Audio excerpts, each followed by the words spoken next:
Gini ya, seluruh kehidupan awal dari kabinet ini dimulai dengan menebar kecemasan gitu.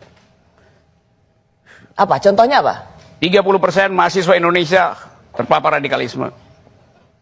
Dosen juga begitu. Jadi ada mahasiswa di sini, ini mungkin 300 orang. Berarti ada 100 orang di sini bawa pisau, bawa bom molotov gitu.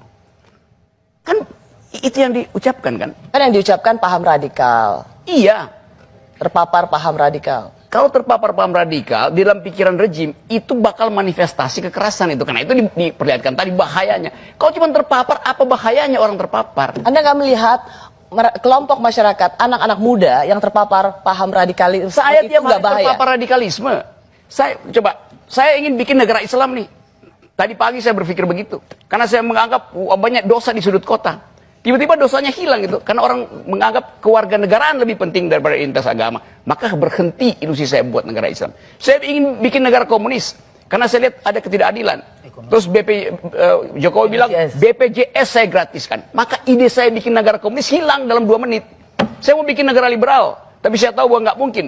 Karena adik masih nggak ikut saya bikin negara liberal, maka saya hilang ini. Jadi potensi itu membatalkan seluruh ide. Apa yang ditakutin dengan ide radikal? Saya terusin sekali lagi ya. Secara teoritis, ide radikal itu bisa dibatalkan oleh ide kritisisme itu. Nah, di kampus radikalisme dianggap bersemayam di situ. Sebulan ini saya 6 kali dilarang masuk kampus, padahal saya mau mengucapkan critical discourse itu. Kalau pemerintah anggap bahwa mencegah radikalisme, kasih pikiran kritis. Ya saya datang ke kampus, kampusnya digembok. Rocky Gerung nggak boleh masuk. Padahal saya mau membantah itu supaya ada dialektika dalam pikiran, kasih outlet radikalisme itu. Yang terima saya itu justru pesantren Ngeruki yang dianggap sebagai sarang teroris itu. Justru Tapi mereka harus diajak berdebat.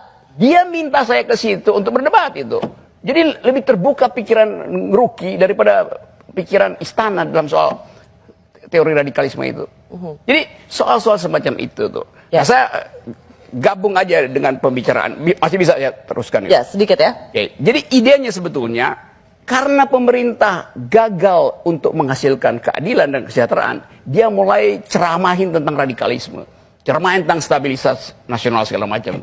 Jadi omong kosong itu yang mau saya bongkar sebetulnya. Lain kalau keadaan ekonomi baik-baik aja nggak ada tuh diskus radikalisme. Oke. Mengapa Anda lihat bahwa ini memang harus dikerjakan oleh pemerintahan Jokowi 5 tahun ke depan? Pak Jokowi ini meletakkan dasar-dasar supaya radikalisme itu tidak lagi menjadi ancaman besar di Indonesia. Oh iya, kalau kita lihat fokusnya kan ada 2. Pertama, kita punya surplus demografi ya. Anak-anak muda ini harus masuk ke perekonomian, dalam artian ada investasi dan lain-lain. Investasi ini butuh stabilitas politik. Salah satu yang bikin problem politik kita nggak stabil adalah ide-ide tentang negara Islam, khilafah dan lain-lain, dan terus-menerus membuat kita nggak stabil. Ini harus diselesaikan agar kita bisa membangun secara ekonomi dengan lebih sehat. Ini ya, saya bantah aja itu supaya nggak berlanjut ke kekacauan itu. Istana bilang problem kita nggak bertumbuh karena faktor eksternal tuh. Bukannya Kalau itu tidak ada ekonomi tidak bertumbuh. Sekarang Anda balik gitu. Supaya ekonomi bertumbuh, radikalisme mesti diberantas. Ekonomi kita tumbuh. Dari berapa ke berapa? Tumbuh 5% tumbuh kita. Dari berapa ke berapa? Dibanding sama negara lain kita cukup bagus. Dibanding sebelumnya berapa? Ya. Kita nggak bicara soal pertumbuhan ekonomi secara spesifik, nanti nggak ada ujungnya. Kita turun dari periode SBY ke periode Jokowi. Ngapain kita harus menutup mata kuliah tentang negara di jurusan ilmu politik? Coba saya terangin. Realnya ekonomi kita tumbuh. You ekonomi ya. Oke. Sekarang you mau bandingin dengan Singapura. Singapura itu nggak ada pertanian. Karena itu dia pasti drop kalau ini jasa. Indonesia itu ada pertanian yang bikin tumbuh secara otentik. Kita cabut singkong, ekonomi bisa tumbuh 5%.